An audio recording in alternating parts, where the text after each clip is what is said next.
Hi everyone, आज हम कीश बना रहे हैं।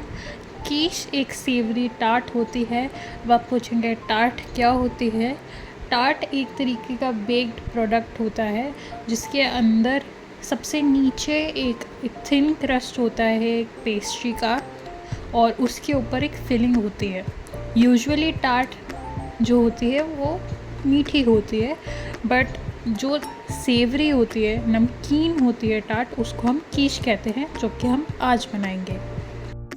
ये जो कीश होता है ये एक तरीके की फ्रेंच बेक्ड गुड है, और ये इवनिंग स्नैक्स में बहुत खाया जाता है और ब्रंच में बहुत खाया जाता है क्योंकि इसमें अंडा डलता है। तो जैसे कि आप देख सकते हैं कि हमने मैदे और बटर को मिक्स किया है। इसमें ठंडा बटर यूज़ होता है और ठंडा पानी यूज़ होता है।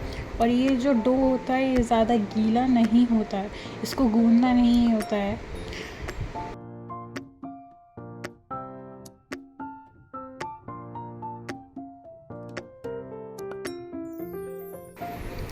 कीश बनाने के लिए आपको डो को बहुत अच्छे से हैंडल करना होता है। डो बनाने के बाद फ्रीज़र में रखना होता है चिल करने के लिए।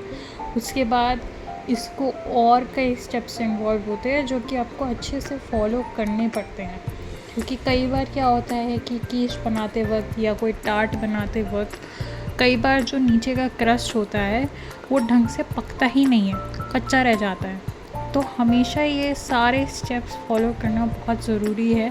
तो आप ही ध्यान दें जब भी बनाएं तो ये सारे स्टेप्स ढंग से फॉलो करें, वरना आपका जो डो है वो कच्चा रह जाएगा। सो कीश के साथ मेरा इंट्रोडक्शन हुआ था मेरे ट्रेनिंग के वक्त। मैं ताजमहल होटल न्यू दिल्ली में ट्रेनिंग करने गई थी 22 वीक्स की, और वहाँ पे कई सारे डिपार्टमेंट्स में हमें काम करना होता था। और जब मैं वहाँ पे बेकरी में और रेस्टोरेंट में काम कर रही थी तो मुझे कीश के बारे में पता लगा था। तो मेरे को बहुत न्यू सा लगा था ये वर्ड, मैंने कभी सुना नहीं था। एंड मेरे को क्यूरियोसिटी थी कि ये कैसा टेस्ट करता है।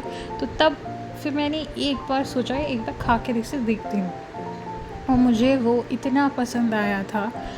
खैर उस वक्त मैंने चिकन का खाया था कीश, बट अब मैं चिकन नहीं खाती हूँ, तो मैंने ये मशरूम का कीश बनाया है आज। और ये भी उतना ही डिलीशियस है जितना वो चिकन का कीश था।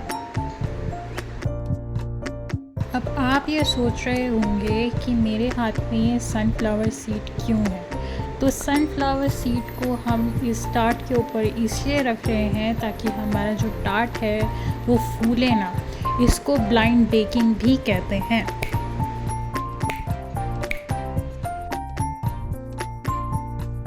अब हम इसके एक सेवरी कस्टर्ड बनाने वाले हैं। ये जो सेवरी कस्टर्ड होता है ये क्रीम से बनता है और अंडे से बनता है। इसमें मैंने 20 ग्राम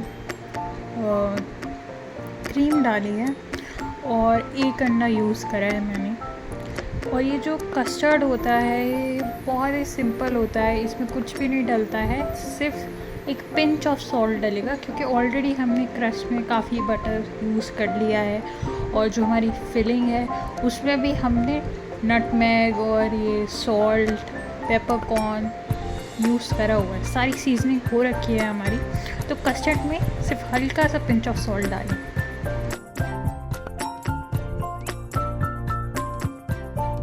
ब्लाइंड बेकिंग करने का रीज़न ये होता है कि वेट हो जाता है क्रस्ट के ऊपर, तो क्रस्ट फूलता ही नहीं है, उस जगह ही नहीं मिलती फूलने की। तो अब हमारा जो ये क्रस्ट है वो बैठ गया है, तो अब हम इसे गोल्डन होने तक बेक करने वापस रखेंगे विदाउट द सनफ्लावर सीड्स।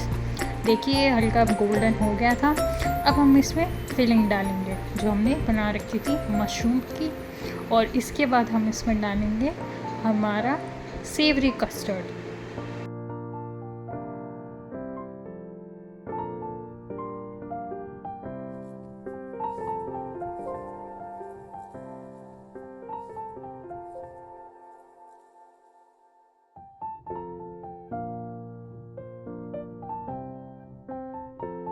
अब इसके अंदर मैंने आधे से भी कम चीज़ स्लाइस के टुकड़े डाले हैं। अगर आपके पास चीज़ ब्लॉक है तो उसे ग्रेट करके डाल दें, और अगर आपके पास चीज़ नहीं है तो कोई प्रॉब्लम नहीं है, आप एग कस्टर्ड के साथ ही इस कीश को खा सकते हैं, टेस्टी लगेगा।